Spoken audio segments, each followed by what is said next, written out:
नमस्कार दोस्तों, आप सभी का हमारे intelligent TV Hindi YouTube channel पर आप सभी का स्वागत है। आज का टॉपिक है कि भारत पर कर्ज बढ़ता जा रहा। अभी यह मुद्दा बहुत ही गर्म है और लोकसभा इलेक्शन 2024 में भी यह मुद्दा गर्म रहेगा, क्योंकि IMF का चेतावनी है जो कि भारत का करेंट गवर्नमेंट के लिए यह मुद्दा अभी बहुत ही ट्रेंड पर है और हम सभी देशवासियों को भी सोचने के लिए मजबूर कर रहा है, क्योंकि यह कर्ज देश की हर व्यक्ति को कर्जदार बनाता है। पर हम इसकी सॉल्यूशन पर बात करेंगे जो कि करना चाहिए। सिर्फ भारत पर कर्ज बढ़ा है तो नहीं, इसमें बहुत सारे देश हैं। अमेरिका, जापान, चाइना, यूरोप, बहुत सारे कंट्री टॉप 3 इकोनॉमिक पावर या तो यूँ फिर बोले तो कर्जदार हैं।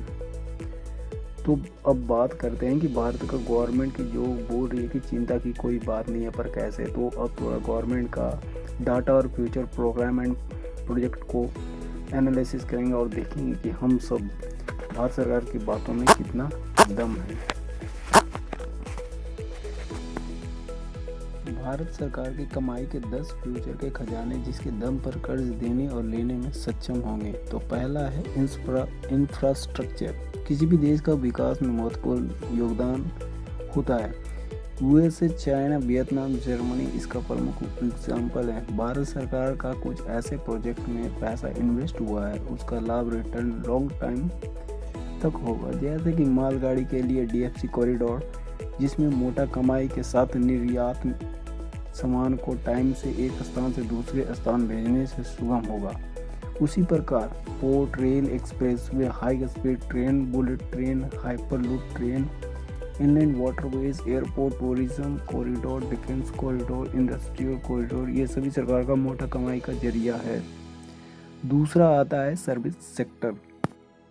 भारत की सर्विस सेक्टर की कंपनियां दुनिया में लोहा मनवा चुका है, जैसे TCS हो या महिंद्रा टेक हो या इन्फोसिस हो, विप्रो हो, ये सभी भारतीय कंपनियां बहुत ही अच्छा काम कर रही है। भारत का कुल एक्सपोर्ट में सर्विस सेक्टर का बड़ा योगदान है, जो कि देश का GDP और सरकार का फॉरेक्स रिजर्व बढ़ाने में बड़ा योगदान है, जो कि अभी $1 बिलियन का व्यापार कर रही है। वह और कंपनियां बड़ा होगी और लार्ज स्केल में एक्सपोर्ट करेगी, जिसके चलते भारत सरकार को $1 ट्रिलियन का बिजनेस होगा, जिससे बहुत बड़ी मुनाफा होगी। तीसरा है PLI स्कीम, जो करेंट गवर्नमेंट का ही एक स्कीम है, जो बहुत विदेशी कंपनियों, मल्टीनेशनल कंपनियों को भारत में मैन्युफैक्चरिंग के लिए प्रोत्साहित करती है।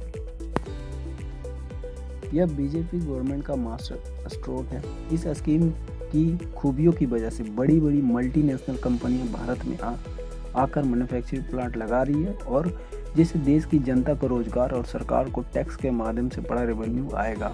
और ये कंपनियां जो भी सामान को उत्पादित करेगी, इससे विदेशों में एक्सपोर्ट किया जाएगा, जिससे भी एक्सपोर्ट ड्यूटी बहुत सारी आएंगी, जिससे राज्य सरकारें और भारत सरकार को बहुत बड़ा टैक्स कलेक्शन होगा।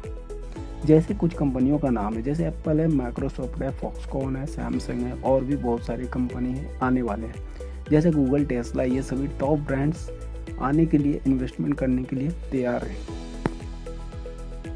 सब कुछ ऐसा ही ठीक ठाक चलता रहा तो एक दिन भारत में भी चाइना की तर्ज पर मैन्युफैक्चरिंग हब बनने के लिए अग्रसर है।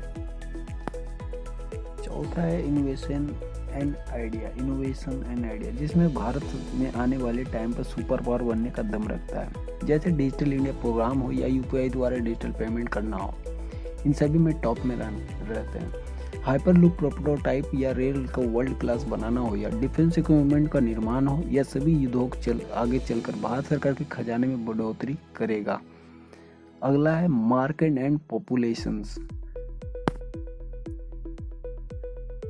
आबादी के हिसाब से भारत प्रथम स्थान में, इकोनॉमी के अनुसार टॉप 5 में। भारत विश्व में सबसे बड़ा बाजार है, जिसमें से खपत अधिक है, सस्ता और कुशल श्रमिक की उपलब्धता है और संसाधन की उपलब्धता है, जो कि आने वाले दिनों में उत्पादन, खपत और निर्यात में बढ़ोतरी होगी, जिससे देश में नए नए स्टार्टअप आएंगे और विदेशी टॉप ब्रांड्स को आने के लिए आकर्षित कर रहा है।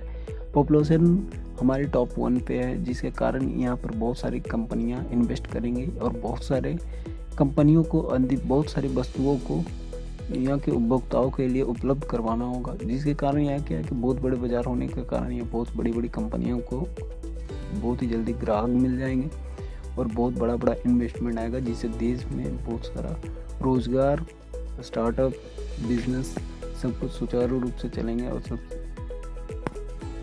सातवां है made in India. Current government के द्वारा मेड इन इंडिया शुरू किया गया कार्यक्रम है जो कि अब जमीनी स्तर पर दिख रहा है, जो कि देश में वस्तुओं और सेवाओं के निर्माण के लिए गवर्नमेंट ने अपने रूल एंड रेगुलेशन को फ्लेक्सिबल बनाना हो या फिर PLI देकर प्रोत्साहन करना हो, जिसका असर दिखने लगा है। मोबाइल हो या इलेक्ट्रॉनिक्स प्रोडक्ट हो, मेडिकल इक्विपमेंट हो, ड्रग्स हो या दवाई हो, इन सभी में भारत लीडर बनते जा रहा है।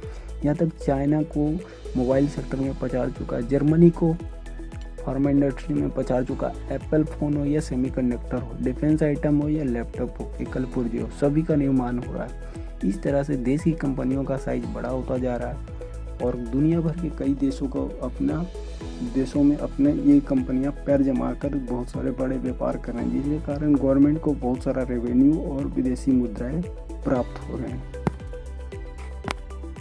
8वां और 9वां टॉपिक्स है गवर्नमेंट एंड इन्वेस्टर।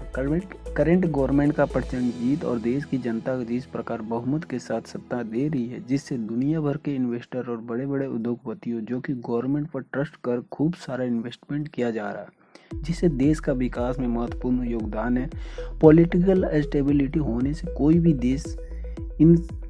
देश इन सभी दबाव नहीं डाल सकता है, ना रिश्ते खराब करना चाहता है। इन सभी पहलुओं को देखने के बाद या हम कह सकते हैं कि मौजूदा हालात को देखकर गवर्नमेंट का अनुमान सही है कि भारत कर्ज देने में सक्षम है, क्योंकि यह जो पैसा इन्वेस्ट हुआ है उससे मोटा रिटर्न आएगा। और आपको यह टॉपिक कैसा लगा, आप सभी अपना विचार कमेंट में व्यक्त करें, कमेंट बॉक्स में व्यक्त करें। आप सभी का धन्यवाद। लाइक एंड सब्सक्राइब करें।